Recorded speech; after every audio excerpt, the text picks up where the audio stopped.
Good afternoon. Good afternoon, everyone. I am Joana Monte, a consultant at Sociedade Portuguesa de Inovação, one of the partners of Clim4Vitis project, and today I'm going to host this session. I welcome you all to this webinar. This is the first webinar under the project Clim4Vitis and is related to the Horizon Europe opportunities. While we wait until all the attendees enter in the Zoom webinar, I suggest to wait a little bit. While we wait, I will explain you and give you some information about this session. After that, we will start with all the presentations. First of all, I thank you all for participating in this session. I understand that, especially for the university, this is a stressful time, especially because of its evaluation time. So once again, I thank you all for being here and for participating in this webinar. So before starting, as you can see in the screen, I present you the program and the agenda. We will start with an overview of Clim4Vitis project. This presentation will be done by Susana Figueiredo instead of João Santos due to last minute events. After that, we will have a presentation from Francisco Rocha. He will present some general notes on the Horizon Europe program, and will present also the eligibility conditions and highlight some tips and recommendations. After that, and in the end, we will have a session of Q&A. For that, I ask all the attendees to write the questions throughout the whole session of the webinar on the menu dedicated to the Q&A. In the end, we will monitor all the questions and will bring them to discussion. I may also inform you that this session is being recorded, and the idea is to share all this information and also the presentations done by the panelists with all the attendees by email, and the information will also be available on our website, the website of the project, clim4vitis.eu. So in terms of rules of the webinar, I think I explain you all of them. It's similar with all the other online webinars. Therefore, I suggest we can wait a little bit, but if you think, Susanna, I don't know if you want to start right now or wait just some minutes for some more participants.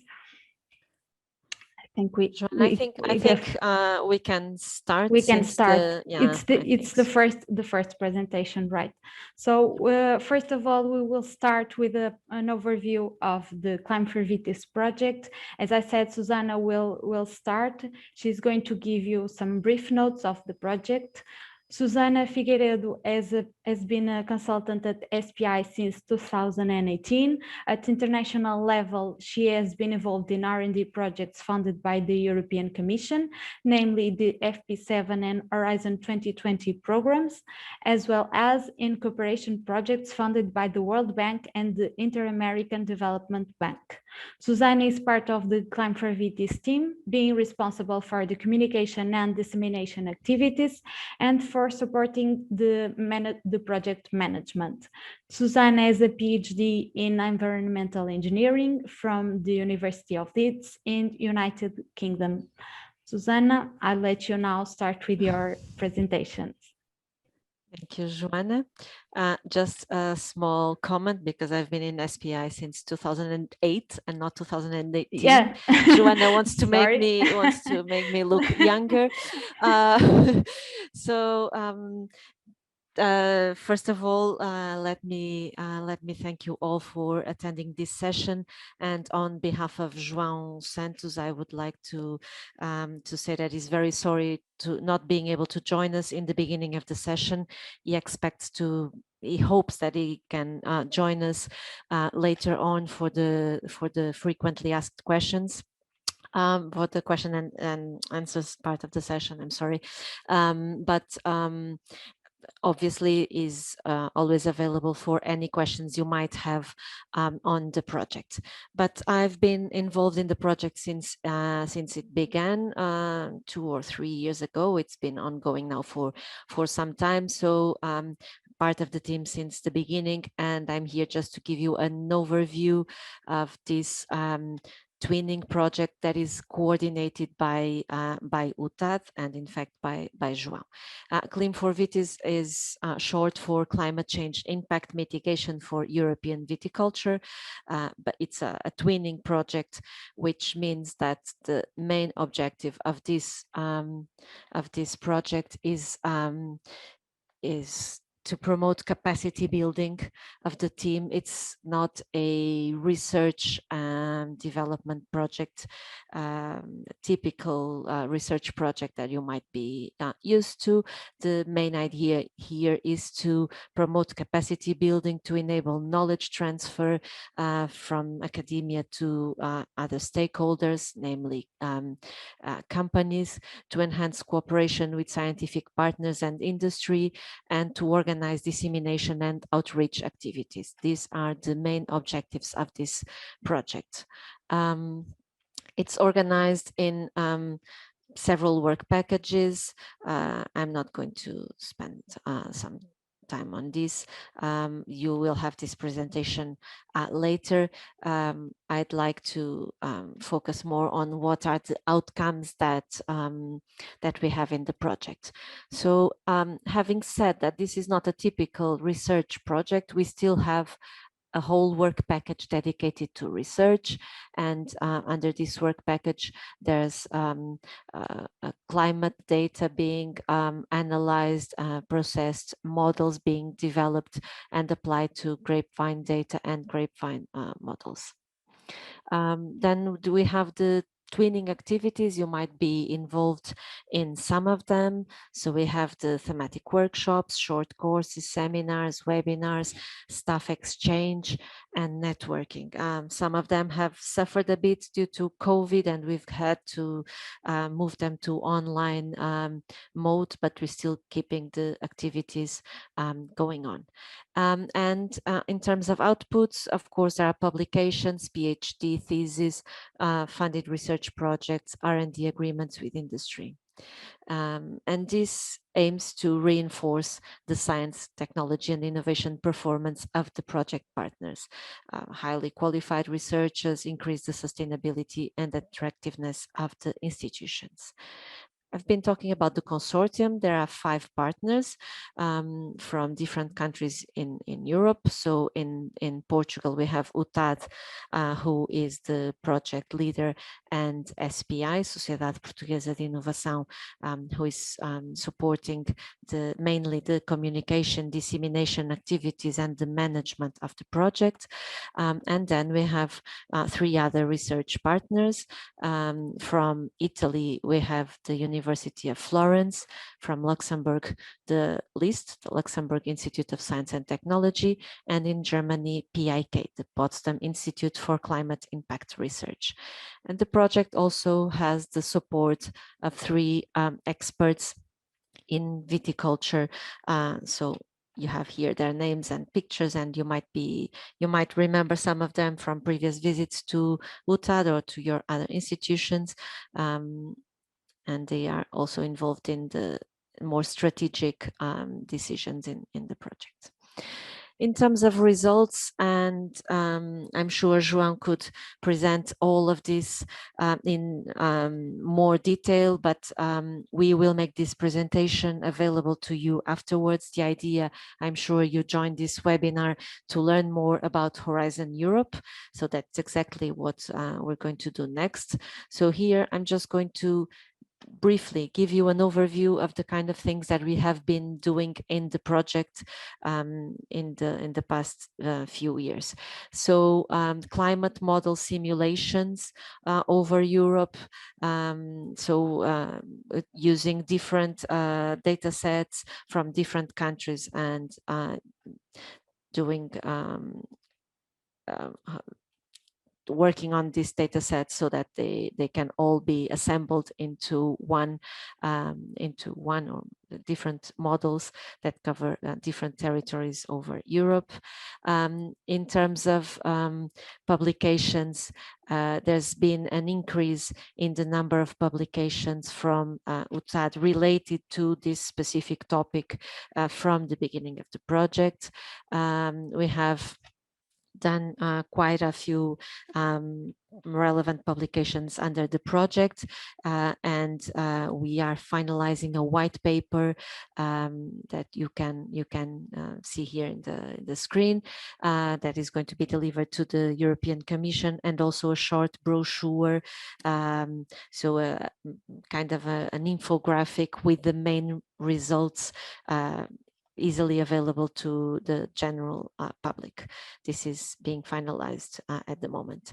A lot of activity, scientific participation, scientific communications, networking has occurred. Here you see some of the project partners. As I mentioned, we've had Clim4Vitis weeks that took place in all partner institutions so far. So UTAD has hosted the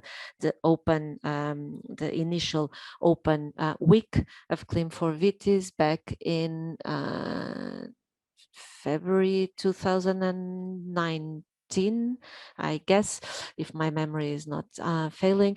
And then we've had similar sessions in Florence in July, and in Liszt last year, just before the pandemic, and then one online in PIK. Along these events, these weeks, these Clim4Vitis weeks, as we call them, we organize workshops, seminars, short courses. There are also staff exchanges, and of course, project internal meetings, so that we can keep up with everything that is being done in the project. So here you can see some pictures of this. Yeah, in fact, it's 18th to the 20th of February in UTAD, the first one.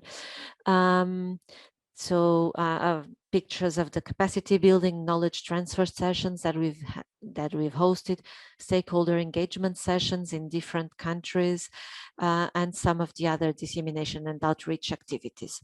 So the project is, as you can see, it's a lot about engaging with stakeholders, communicating the results, and increasing the capacity of the researchers involved. And one last note, of course, you can follow the project in social media and the website, and you can always get in touch with us by email. All the contacts are in our website. This webinar, as Joanna mentioned, is the first webinar that we've been organizing. We've had several workshops, physical workshops, of course, during these Clim4Vitis weeks. These have been more scientific in terms of content, and now we have planned a series of workshops for the next few months, where we plan to work on other types of skills, other types of capacity building topics. And the first one that we thought would be relevant and given the time is Horizon Europe. So we have invited for this session one of SPI's senior consultants, Francisco Rocha, that Joanna will introduce in a minute. Francisco has been developing a lot of these sessions. He's been involved in many of these kinds of projects. So I'm sure I leave you in very good hands with Francisco for the remaining of the session. And of course, all of us are available for questions at the end of the session. Thank you very much. And I'll stop sharing. Susanna, for your nice presentation of the project. Now we're going into deep in the Horizon Europe. As Susanna said, Francisco is going to present. He's an expert on these programs. Francisco is a senior international consultant at SPI with an extensive experience in international R&I policies and SME business development. Francisco is a key team member in a range of European Commission projects under the 7th Framework Program and Horizon 2020, especially in the fields of ICT, high-tech innovation, entrepreneurship, internationalization, social innovation, among others. In this context, he is responsible for the preparation of proposals of Horizon 2020, implementation of SPI's projects in different topics and regions, namely in China and the US, and focuses on the development of B2B partnerships, SME support for internationalization, and promoting cooperation actions. Francisco has a bachelor degree in business management from the Portuguese Catholic University in Porto and a master degree in services engineering and management from the engineering faculty of the University of Porto. Francisco, I give you now the speech. We Thank can you, already Joanna. see your You screen. can see the screen, Yeah. full screen? Okay, Yeah. very good. Hello, everyone. Good afternoon. Thank you, Joanna, for the presentation, and also Susanna for the excellent presentation of the project. It's a great pleasure to be here. And I will try, as mentioned before by my colleagues, to have a presentation where I can provide you more information about Horizon Europe, how it is structured, what is out there at the moment, and what could be the opportunities for cooperating and for participating in this program, as I believe the majority of you should be at least aware of the program and how it is developed. There are a lot of opportunities, and so we think that this can be a very good point to start, and especially for research actors and also innovation actors, of course, in participating in this program. The presentation is organized basically in 3 parts. The first is just some opening remarks that I'll go very quickly through. And then the main content of the presentation will be divided into aspects. First, on introducing Horizon Europe, as I mentioned, what it is, how it is structured, what programs are out there, budget for different type of programs, and where could be opportunities, okay? So this will be basically a first introduction to the program. Of course, many of you might already be aware of some of the information that is presented here, but we provide an overall background of what the program is. And then a second part, where we call this the tips and recommendations for developing proposals, where we present you some tips on what actually SPI has learned throughout these years, not only in developing Horizon 2020 proposals and projects. As Susanna mentioned, we have more than 50 projects approved under Horizon 2020, but also the experience that we have accumulated throughout the years on the previous FP7 program, and what we have learned from talking with different actors in the field. And so we think this can be useful to give you some practical guidelines on what you should do and what you can do to build a proposal from scratch. And so we think this is interesting for you to see what is the procedure that we take and where could be opportunities there. So very quickly, just on some opening remarks, I have mentioned some of these things. Also, Joanna has mentioned that there will be a part of the session for questions and answers, and so we'll take the questions that you provide, I believe, through the chat box and in written form, and we will try to answer those. If there are any questions to which we don't know the answer at the moment, we will then get back to you after the session with the information that we find or that we are aware of. And of course, this presentation is available on from many sources. We have taken this information, as I mentioned, from talks that we have with other partners, with information that is publicly available through the European Commission. And so we use different sources, and these links can also be provided after the session, so you can go to these links and see for further information on this. So starting on a very overall introduction of Horizon Europe. So Horizon Europe is actually, as you might be aware, the biggest research and innovation funding program ever from the European Commission, with a budget of more than 95 billion euros. So this is a very, very huge program with a lot of funding available. The program will, of course, and as its predecessor, have a duration of 7 years. It started now, actually, this year in June. It was the official launch of the programs, and it will last until December 2027. And it aims to, as mentioned there in the slide, to continue and to support the EU at the forefront of global research and innovation.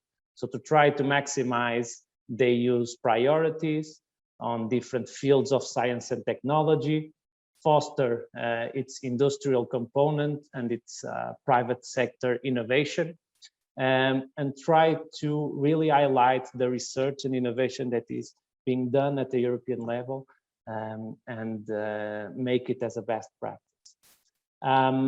Some aspects that we think are relevant and that the Commission also highlights in its program is that there is a strong focus of Horizon Europe in the topics related with climate change. And this is, in fact, very interesting also for the project that we are presenting here today. So around 35% of the budget of Horizon Europe will be related with supporting climate objectives. So there is a strong focus on the green aspects and green opportunities for developing sustainable projects under the program, and we think this is can be a very interesting factor. Where are we right now? So there have been drafts of the work programs for 2021 and 2022 that have been available actually for some months now. So at the beginning of the year, I would say, the draft versions of the program were being launched through the national contact points that are available around Europe, which I will explain later on. And the official work programs have been then officially launched on June 16th. So if you go now to the website of the European Commission concerning Horizon Europe, you will be able to find there the final versions of the work programs, which contain the different calls for proposals that are available and the respective funding that is available per calls for proposals. So what it means is that there are already a lot of things happening, a lot of organizations and other types of institutions are already forming consortiums and building proposals for this. So the process of start building your proposal and your idea has already started and should start right now, because there are calls that have a deadline already for September this year, some others for 2021 only in October, but the deadline is now starting to be short, as you can imagine, to have 2 months to start preparing your proposals, which can be very demanding as well. So things are starting to move at this stage. Now, if we consider the breakdown of Horizon 2020 and Horizon Europe, for those that are aware of the previous program, we can see that the structure between them is quite similar. So there is still a pillar that is focused on excellent science. This was already there in Horizon 2020. The pillar that existed on Horizon 2020 on societal changes has now moved to a pillar that they call global challenges and European industrial competitiveness. There is a strong focus here on the industrial side, more on the innovation side. So the Commission is giving more focus to those types of actions rather than just pure research actions. And then the previous pillar that was industrial leadership has moved to the Innovative Europe, which is focused on, as I mentioned, innovation and supporting mainly not only research institutions, but also companies, of course. How is this translated in the overall structure of the Horizon Europe.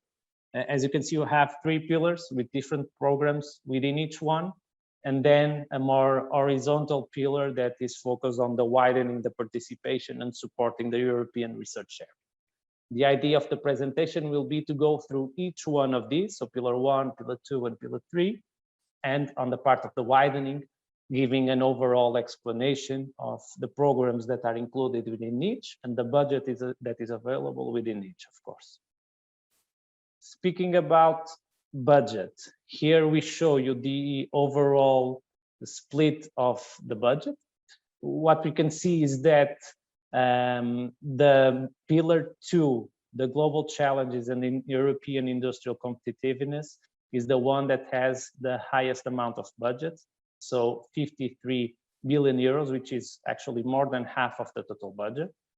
And that the second point, pillar that has the most, the highest amount of budget is the one on excellent science. So strong focus on pillar 2 and pillar 1 with the highest amount of budget, and thus the pillars that have the most number of opportunities available for potential applicants. So this is also very relevant to highlight, because we can understand that there will be a lot of opportunities in pillar 2, and there are already, in fact, a lot of opportunities available under this pillar.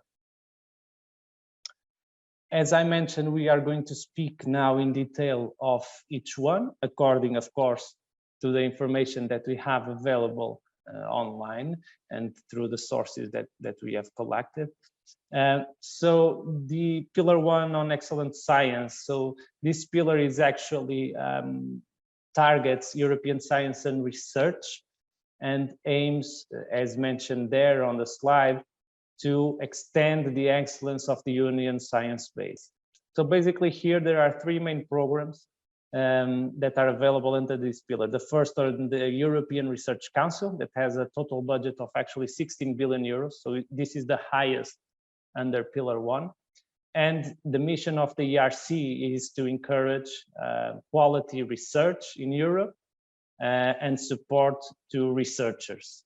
And so there are a lot of opportunities that are available here on different areas, and to support pioneer ideas on developing research in Europe.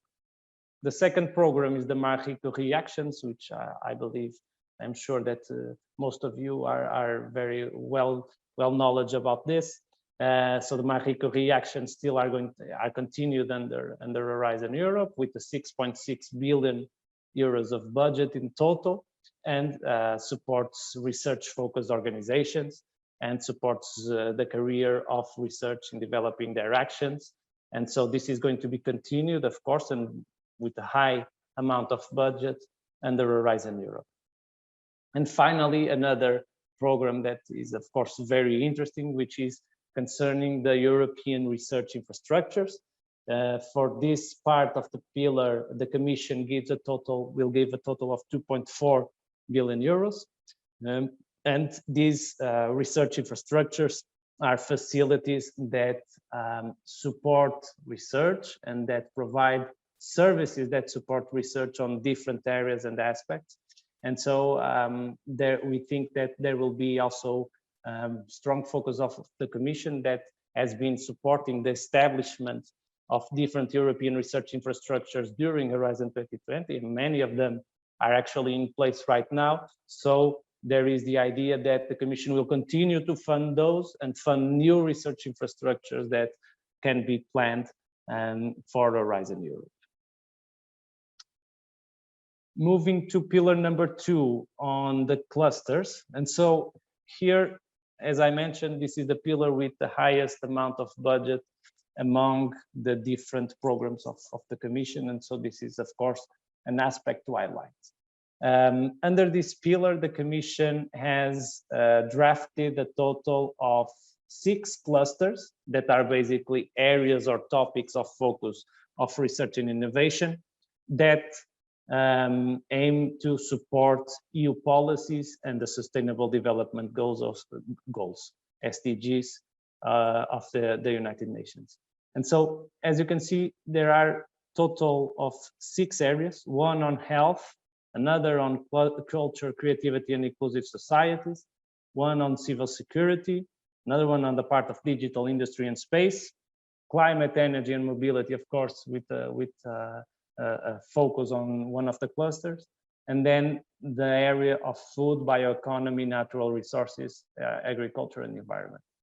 If we look at the budget that is available per cluster, we can see that the cluster of digital industry and space and the cluster of climate, energy, and mobility are the ones that have the highest amount of budget with more than 15 billion euros each. So this is quite huge, and it shows that a lot of opportunities will come from these two programs.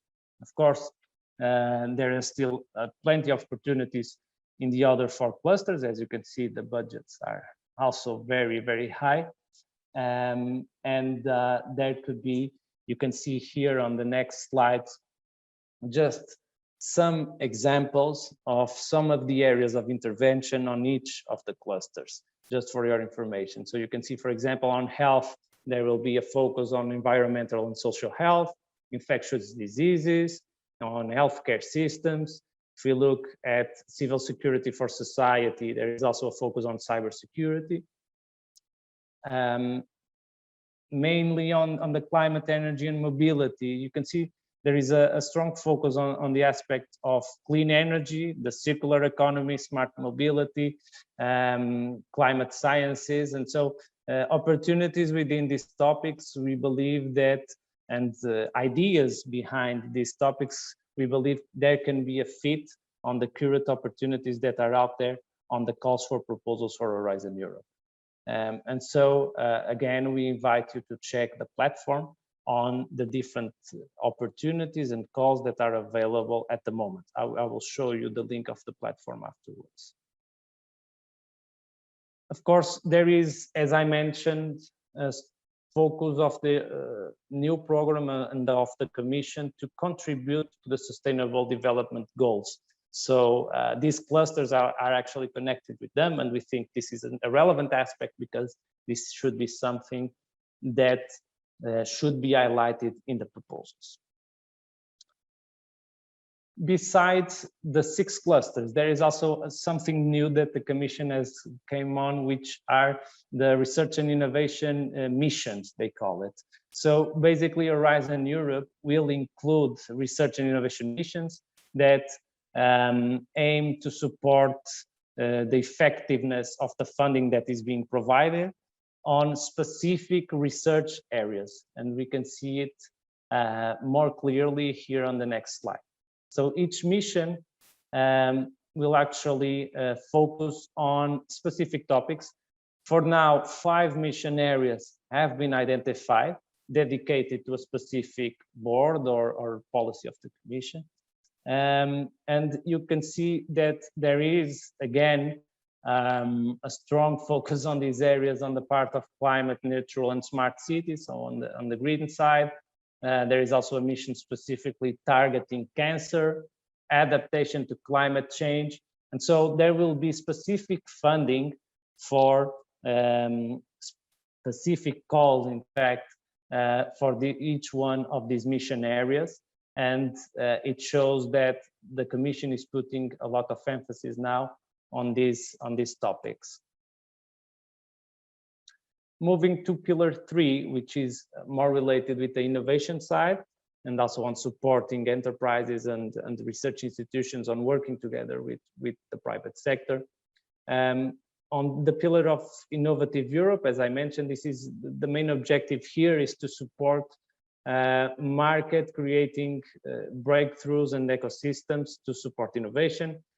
So to support potential innovators and to create actually new markets and new products that can show and highlight the use experience and innovative part. There are 3 main programs within this pillar. The first one on the EIC, which is a continuation of the current EIC that exists, the European Innovation Council, with a total of 10 billion euros of funding available, and it supports research and innovators on breakthroughs, innovations, and as I just mentioned, to create new markets, jobs, growth, and prosperity. So here there is also a support directly to companies in Europe that are creating new products and new actions. The EIC accelerator, which is included within the EIC program, actually replaces the SME instrument that was applied under Horizon 2020 and that supported directly companies from the European Union. There is this new program, the EIE, European Innovation Ecosystems. And so here the idea is to connect different actors from the innovation ecosystem, research, private sector, public bodies, and civil society to provide innovation actions according to the call text that are there. These calls are already launched, as I just mentioned. So you can see some of the actions that are provided here can be very interesting for the research area to work together with the private part and also with public bodies and other actors from civil society.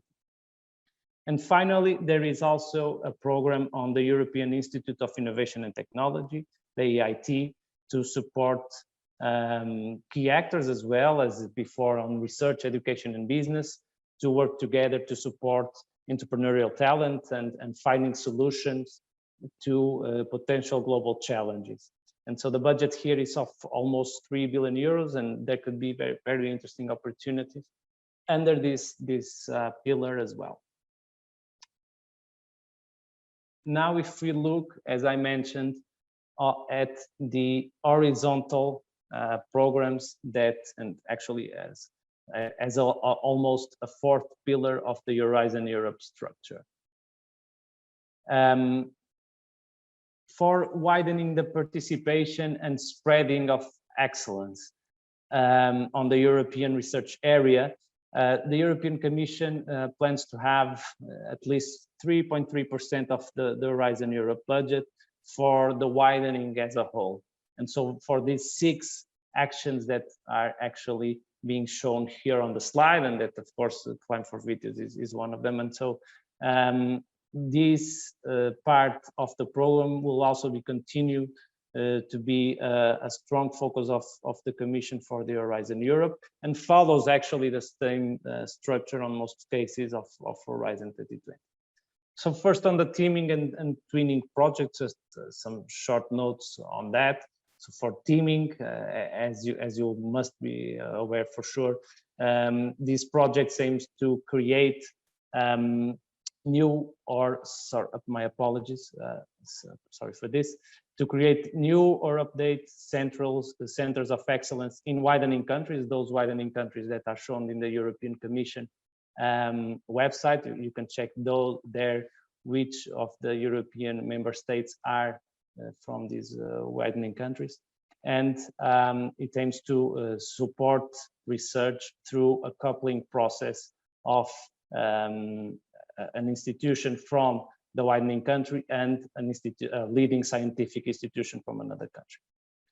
Then there is the program of twinning, of course, strengthening the research in an emerging institution in a widening country, so linking with at least 2 international leading counterparts in Europe, and this will continue to have, there are actually calls launched already for September for teaming and twinning.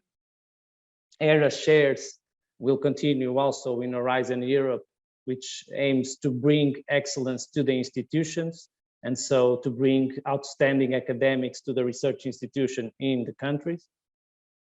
Cost actions to build networks of European science and technology actions, research and innovation networks. So these have been done, as you may know, and been supported under Horizon 2020, and will continue to receive support under Horizon Europe. There is also going to be a continuing support to the national contact points. So as you know, each country has a set of national contact points that aim to support institutions and individuals in developing proposals and in any other information you might want to receive support on the program, and in this case in Horizon Europe. And so there will be continuously a support to these networks and to these contacts.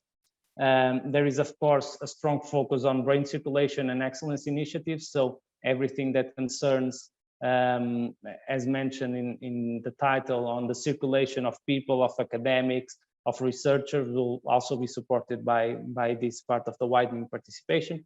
And finally, open calls that enable basically entities from widening countries to enter in projects that are already going on and that where they can provide supporting activities in those projects. Still on the widening, there is also a focus on reforming and enhancing the European research and innovation system. And here basically the Commission highlights 6 main aspects that should be considered for reforming and strengthening the European research area. So the first is on the policy support facility to support the member states. There is also a focus on open science to have attractive research careers, the part of responsibility, gender equality, of course, as you know, and scientific evidence and foresight. So these are 6 aspects that are being highlighted by the European Commission under the Horizon Europe program. And so that will, from either other of the actions that have been highlighted before, being supported through the Horizon Europe program and budget. In terms of the implementation, so the Commission is currently having a strong focus in shifting the administrative perspective for a more simple platform. So since 2018, the Commission has adapted a single electronic data interchange area, CEDIA, called CEDIA, which is basically a single web portal where you can get all the information that you need on the different calls that are available. Also make the submissions of the calls for different programs, not only Horizon Europe, but other programs that are available under the European Commission. And so this can all be done in a single platform that you can access and access all the needed information. So this platform is called Funding and Tenders Portal, and you can access it online and check all the information, for example, that we have mentioned here, and also information specifically on the list of calls and topics that are available can be found in that portal, which we can share also the link if needed afterwards in the chat. So this is actually the first part of my presentation, so that section 2 that I presented at the beginning. And usually when we do this, we cut between both sections with a short slide on questions that normally come up after we provide this brief overview of the program. And so I will make the questions to myself and actually answer them.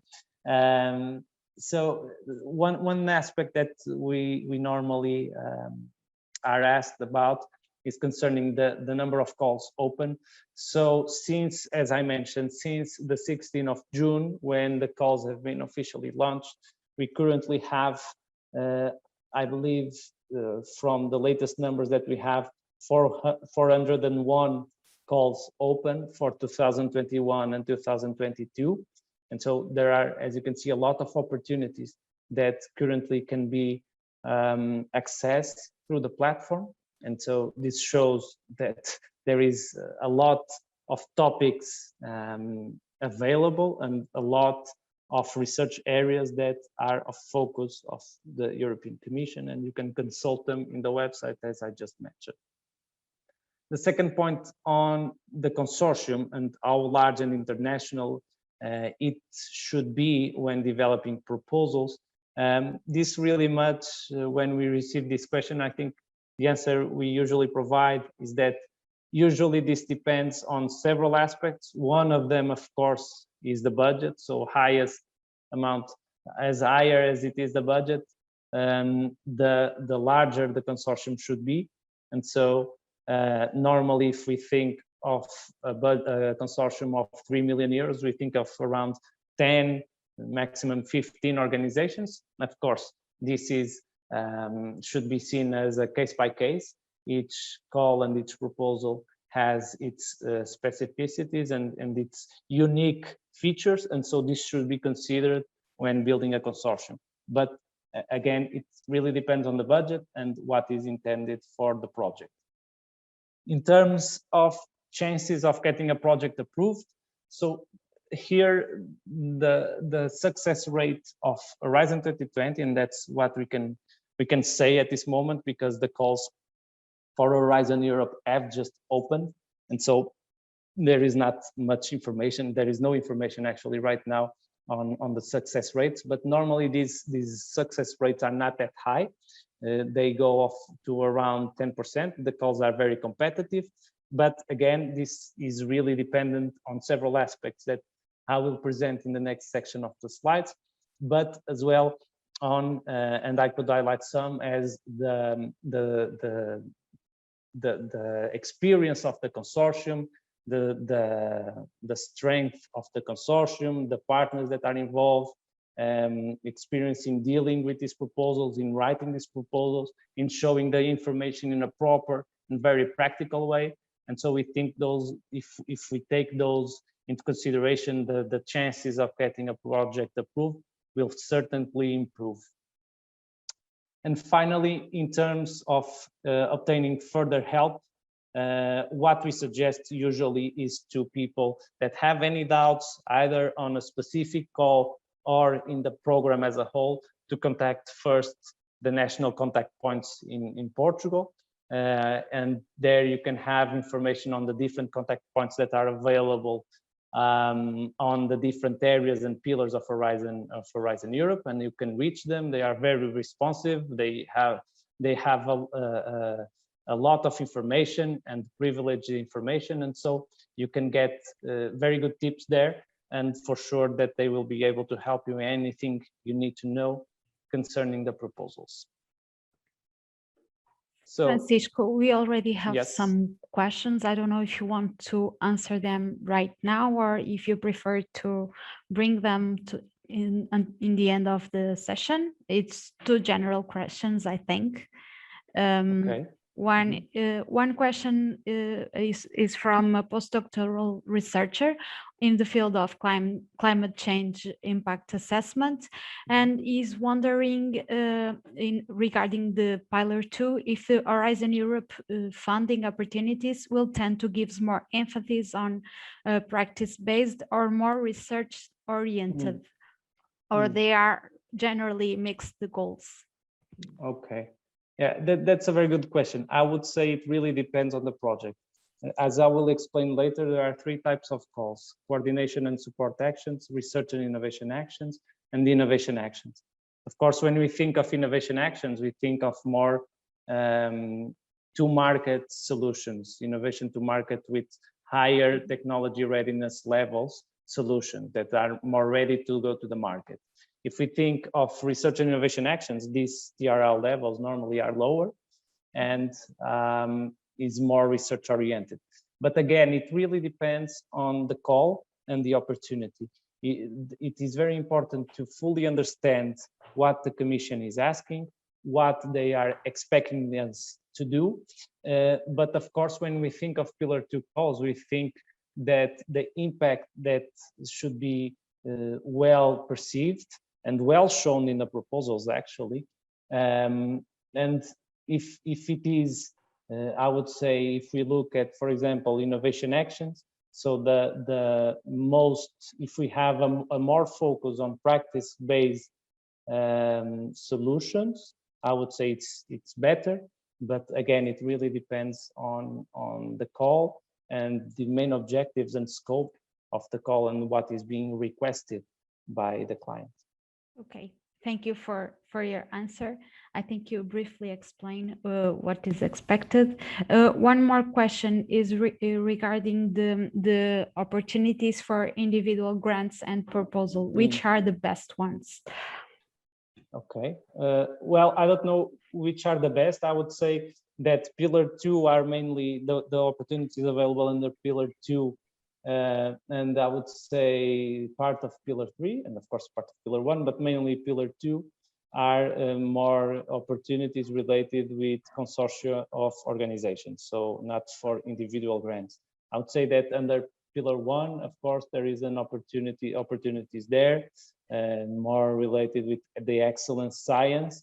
There are more opportunities there that are for sure for individual grants. And also on Pillar 3, if we think of companies, there are also opportunities, for example, under the EIC that are for individual companies, and so individual grants or support, financial support, yes. Okay, we should move on. I think we don't have any more questions until now. Thank you for your answers, Francisco. Yes, and thank you for the questions. And so now for the second part of the presentation, I am going to focus more, as I mentioned, on some practical tips and things that we have learned over the years on developing proposals for Horizon 2020. And now what we are learning, this is still an ongoing learning process for Horizon Europe. So first, on the process to analyze which are the topics of interest, and you can see there on the slide, we should see the different layers that are available. So as I mentioned, and as I shown before, there are different pillars with different purposes within within Horizon Europe. Within each pillar, there are different either programs or clusters, if we look at Pillar 2. And specifically here, there is now a new aspect that is mentioned under Horizon Europe, which is called the destinations, which are basically packages of actions that are related to the objectives of the calls and the impacts that the proposal should address. Within this, there are different calls, and within this, different topics, where on this, of course, you can do the applications for proposals. If we look here, I hope you can see it properly. If you see it here on an example of a work program from Horizon Europe from Pillar 2 on cluster of the digital industry and space, you can see here in the document, you can download this document actually from the European Commission website. From this document, you can see that in the cover, you present the program and the cluster, and then you have a specific destination. In this case, it's climate neutral, circular, and digitized production. Within this destination, you have a specific set of calls focused on this first part, and then you have the full list of topics, and you can see there an example that can be opportunities for researchers and innovators and other types of organizations to apply for opportunities under this topic.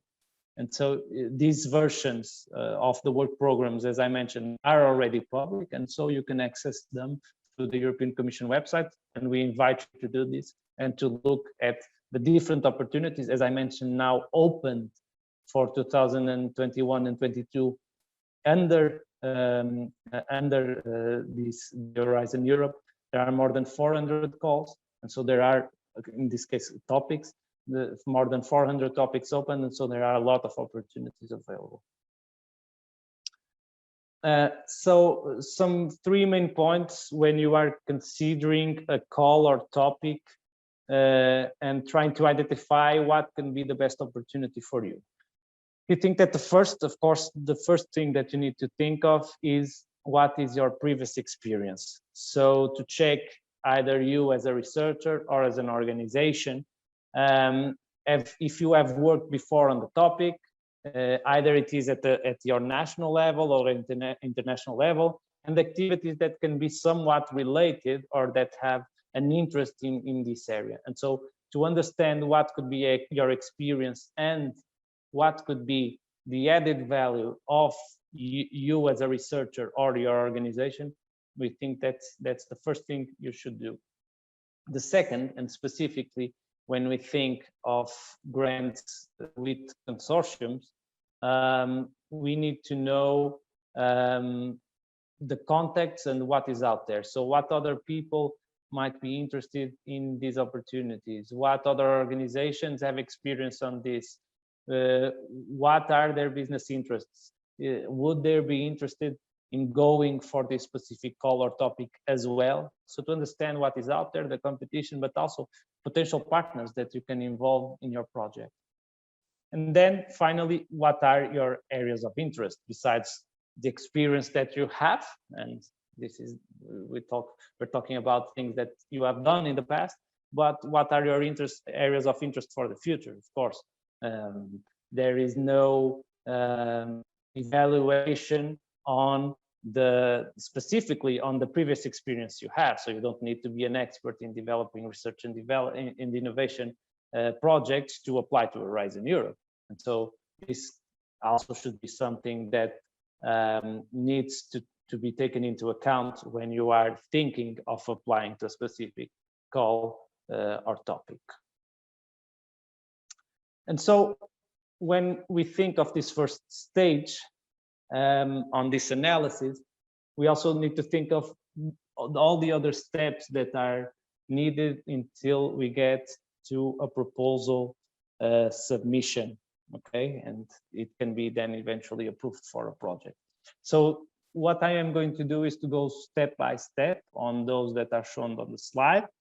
And this is basically a suggestion from our side. So this is not the best practice from the Commission or anything like that.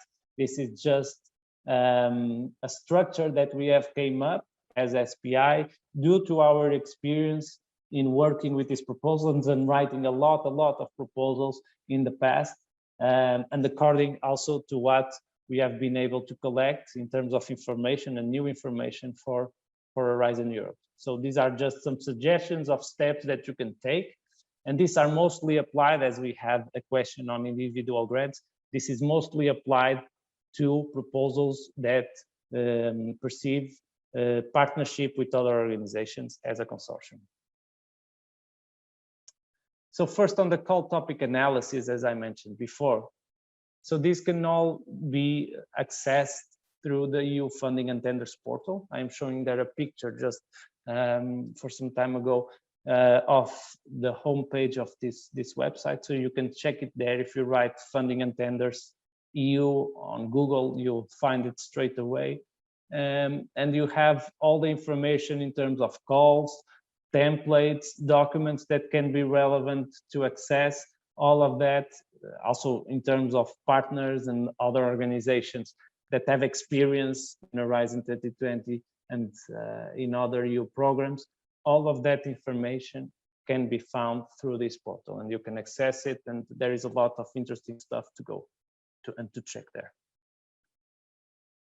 After analyzing what are the call topic, what is the call topic, and where could be an interest from you as an organization in this case, we recommend to read well the call text. So there should be time spent at the beginning to really understanding if your organization or research area and your idea really fit the needs of the call topic, because and where, of course, where does your organization fit? Because normally in these calls, these are very huge projects, and if we think of consortium based projects, we are talking about projects of more than 2-3 million euros. Some cases there are projects of more than 10 million.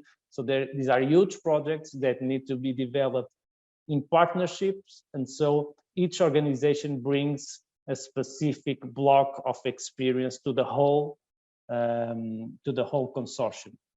And so it's very much needed to understand where can your organization bring value, and specifically where your organization or research can bring value.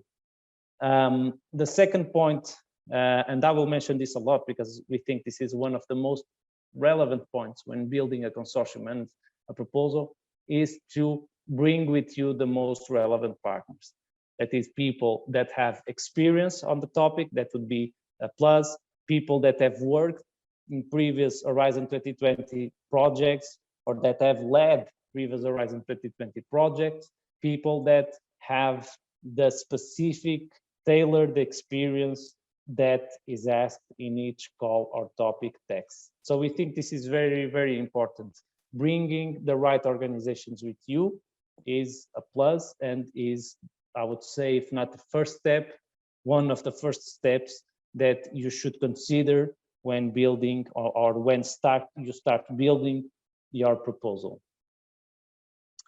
And then a last point on providing the material that you need or checking internally the material that you need to demonstrate how your knowledge is good, why you can bring added value to the proposal. And this can also help you in writing a short summary on what is needed or what could be of interest to other partners that you approach in this process of building a proposal.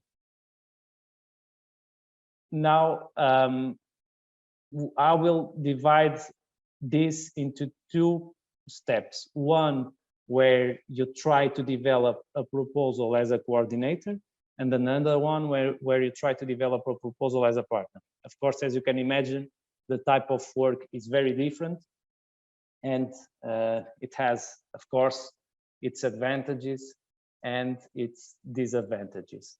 I would say on the coordinator side, of course, you have direct communication with AC, which is always a plus because you get to have a strong or to build a strong connection with the European Commission and some of its officers, which is very good.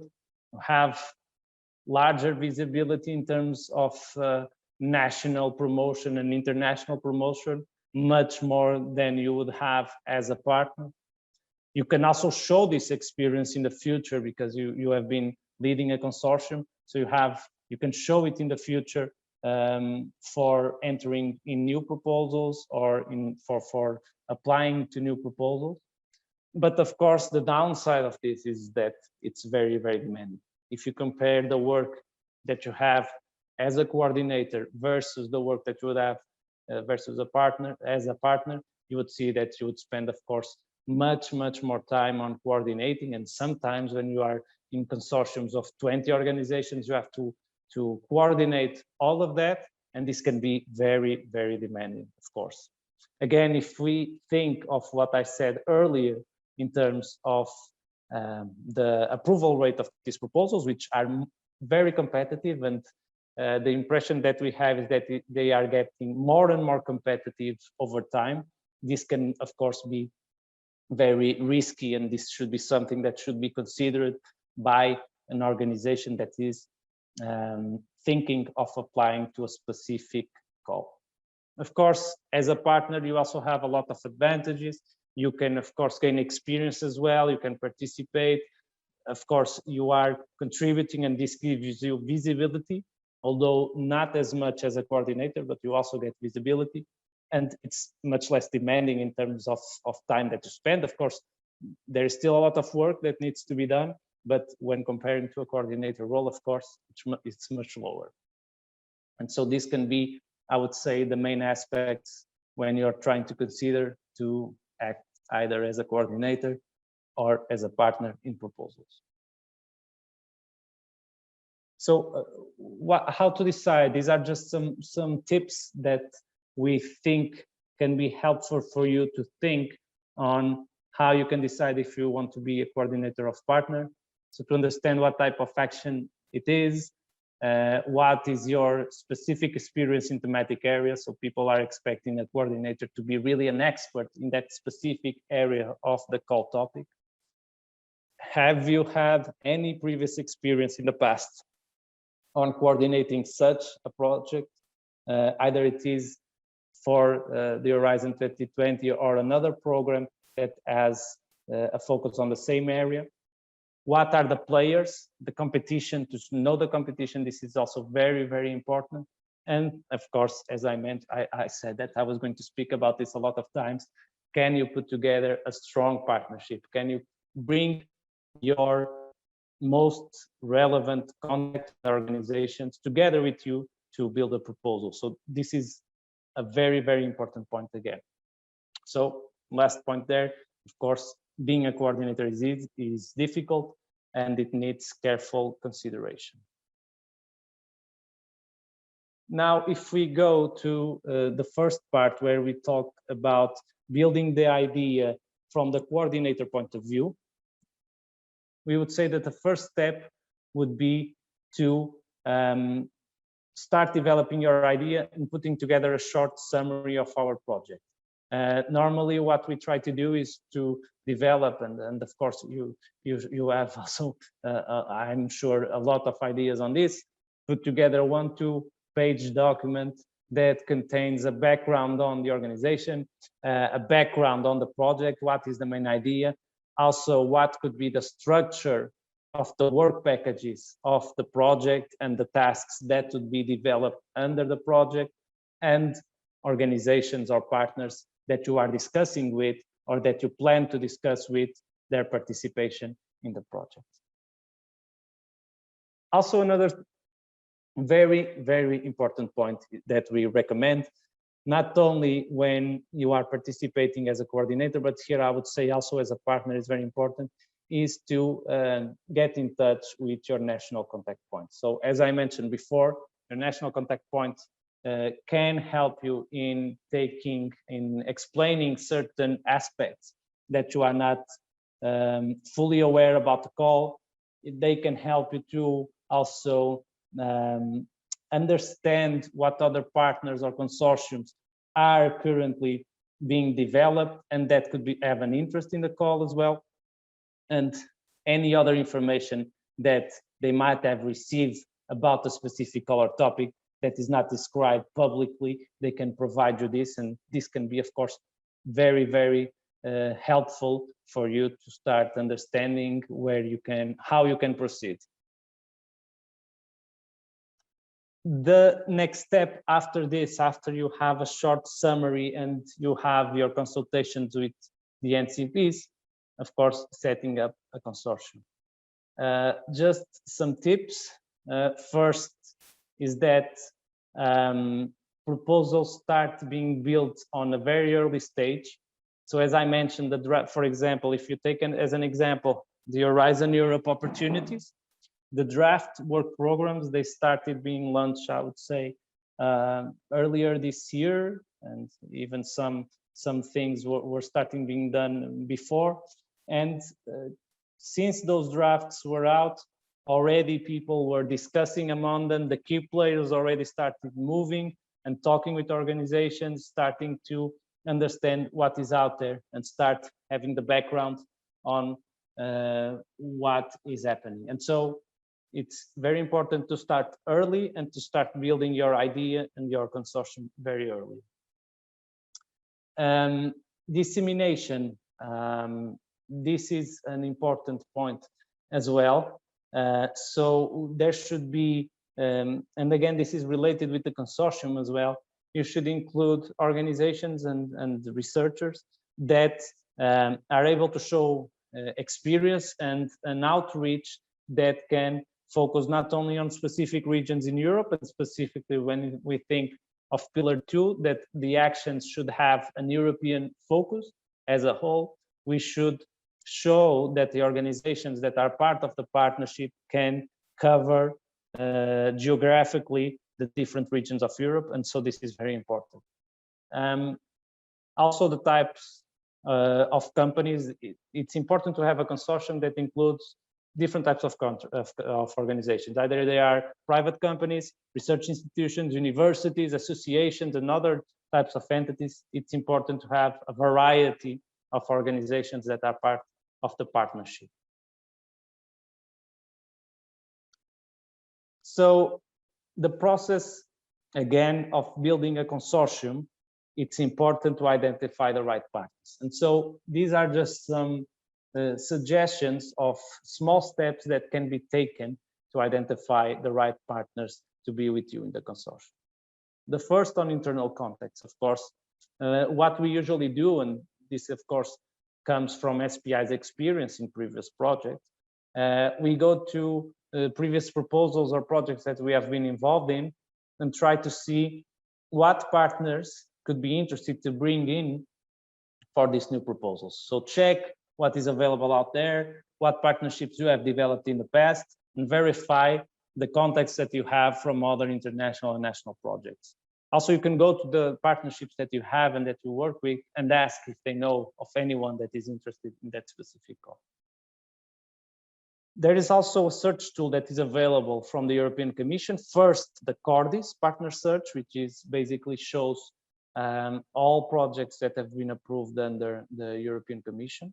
And so you can check there projects on the specific topic, and then from there you can see the consortium and what organizations are or have participated in that project. Also, we recommend going to LinkedIn groups. There are Horizon Europe groups and Horizon 2020, where a lot of people is involved, and you can speak with them directly and understand if they are looking for the specific opportunity. Also, on the funding and tenders portal that I have shown before, you have there a partner search tool where you can search for organizations that have participated in projects in a specific thematic area or in a specific call. And there you can see who are the main leaders of consortiums and partners. We highly recommend that you check this tool. Events, of course, nowadays not so much because these are held virtually and not physically, but I would say that back in the years, this was one of the most important places for you to start getting contacts and understanding what is going on. Of course, you can still do this by participating in online events. You had the Research and Innovation Days last week from the European Commission, which marked the opening of Horizon Europe as well. And so a lot of people attending. The sessions were very interesting, and you can also check the recordings now. They are available on the website. You can check for interesting information there and also information on relevant organizations.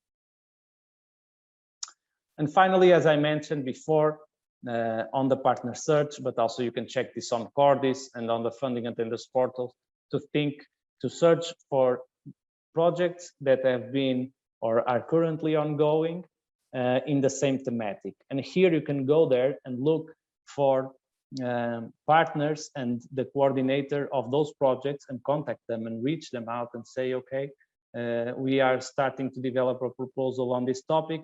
Would you be interested? Do you want to discuss? And go from there. So to go to organizations and researchers that have an interest, that have experience on the specific topic, and reach them out to see where could be some opportunities. Now moving on, instead of going to the proposal writing and submission, because we think this is together between the coordinator and partner, just very quickly, I will go through some steps that we think that you as a partner should take in preparing Horizon Europe proposals. So first on the partnership, instead of having a short summary of your idea as you would have as a coordinator, we think it's important that you can show why your organization would be relevant for the specific topic. So to develop a profile adapted to the call text and your main competencies on the specific call. So you can see there just a very, very simple template on what could be the structure of such a document. And of course, the objective of here is to talk about the experience of your organization in the call or in the topic. Identifying a consortia, I already went through this. I'm not going to bother you again, but the process is similar: to contact people that you have worked before, contact projects that are currently ongoing, go to the funding and tenders website and the CORDIS website to check specific people and organizations that have participated in other projects, and also reach out to the NCPs and the European Commission if needed on what is being developed and other consortiums that can be built on for the specific topic. Now, just some common points, and we think this is also very important, on the proposal submission and writing. Just some general tips on how to respond to the call. Again, build on what you have done in the first part of building the summary of the work package, the background information, try to have, and specifically on Horizon Europe, as I will show, that the length is not that big for writing proposals. So to try to also include the experience of the consortium, why the consortium can bring added value to the call in the proposal.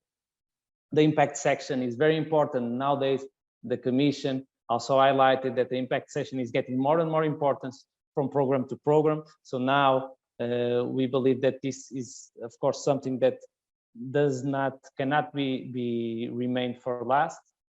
Of course, evaluation criteria, read well the template, what is there on what is required from each subsection, and try to address that carefully, and try to visit the portal as frequent as you can, because new information can be available. On the other general notes on some things that we have been doing for Horizon 2020 and that we think will continue to be useful for Horizon Europe. The first is to try to use simple English and try to make the sentences as straightforward and simple as possible, because the evaluators will evaluate several proposals. They do not have that much. They have, I would say, and they will put a lot of emphasis to the evaluation, of course, but they will also look, for example, for keywords that are available in the call text and do a search in your document to see if those keywords are being used. So try to use the same keywords that are in the call text in writing your proposals. Try to keep it simple. Also, in terms of formatting, try to make it as appealing as possible, because this also helps the evaluators to read the document and to understand the document. And try, of course, to use as many concrete examples and concrete indicators as possible when presenting the proposal and presenting the idea in the document. In terms of timeline, this will not be the case for these new Horizon Europe opportunities for 2021, because the deadline is actually for September and October, and so there is not much time until that.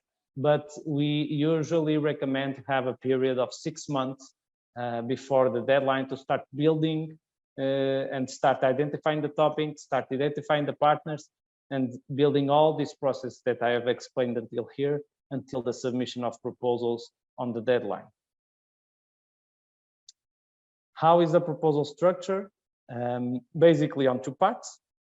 Part A, that contains the administrative aspects of the proposal, and part B, and the part A is submitted directly on the platform, and part B, which is the document that you are going to attach in the platform, that contains the 3 main sections that are being evaluated by the evaluators.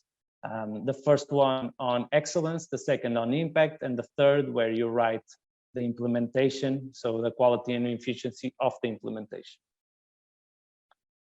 In terms of length, this has been reduced for Horizon Europe. So previously, for example, for a coordinating and support action, a CSA, previously in Horizon 2020, you had a total of 50 pages for these types of proposals, and now these only are for 30. And for RIAs and RIAs, you had a total of 70 pages, and now these the limit is 45. So as you can see, information should be much more concise and straight to the point. This is what shows us that within each section, the information included in the proposal should be very concrete, straight to the point, and to show as much as possible the impact and the advantages of such an idea, of such a project. Some general admissibility conditions. So as I mentioned, all the proposals are submitted via the funding and tenders portal. The applications should be, of course, complete, readable, accessible. They should include all of them an exploitation and dissemination plan. This can be seen in the template, of course, of the proposals. And when we are talking about a consortium, a collaborative project, we should have at least 1 legal independent entity established in a member state and at least 2 other independent legal entities in different member states or associated countries. In terms of the application form, here we invite everyone to check in the funding and tenders portal and download the template. So this is very important. It is very detailed. It includes very good guidelines on how to write each part of the proposal, especially for part B, of course, as I just mentioned.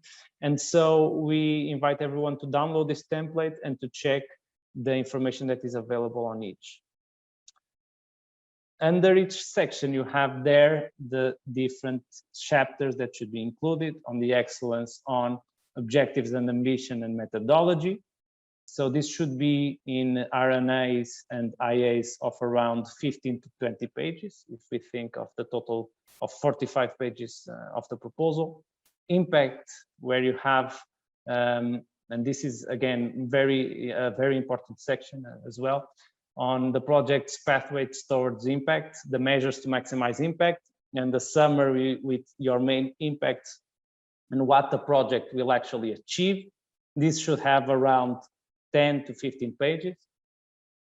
And finally, the quality and efficiency of the implementation. Here is where you present the work packages, your work plan, what you are going to use, the resources, and what deliverables you'll actually achieve with your project. So this includes two sections, one on the work plan and resources, and the other one on the capacity of participants and consortium as a whole. So all the information on the participants should be included in this section 3.2.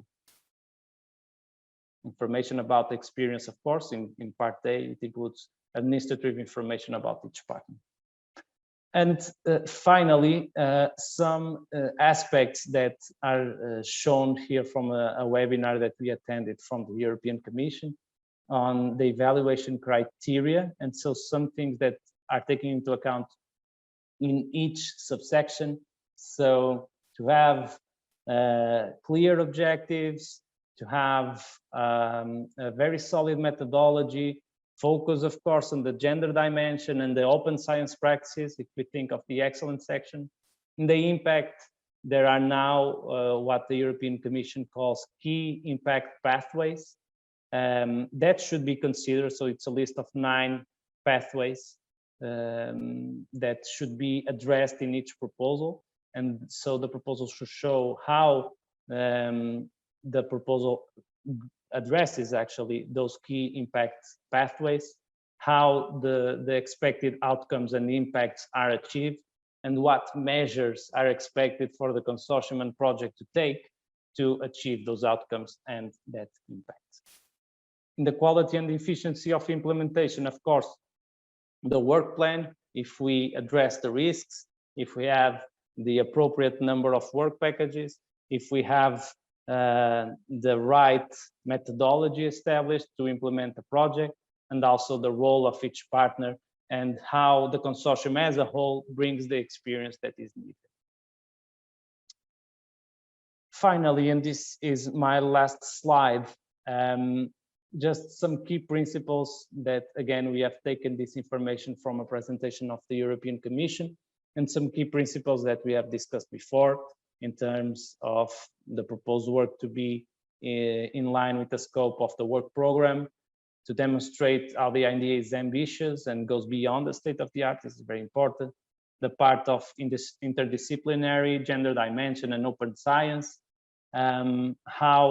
show clearly how the project can contribute to the outcomes and impacts that are described in the work program, in the pathways to impact, and also in the different dimensions if we think of pillar 2.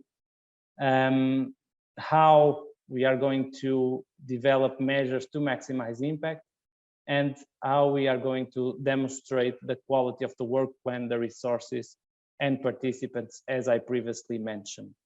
And so this is actually my last slide. Here I have just the contents of SPI. I hope this has been interesting, and of course we are, I believe, open to questions, Joanna.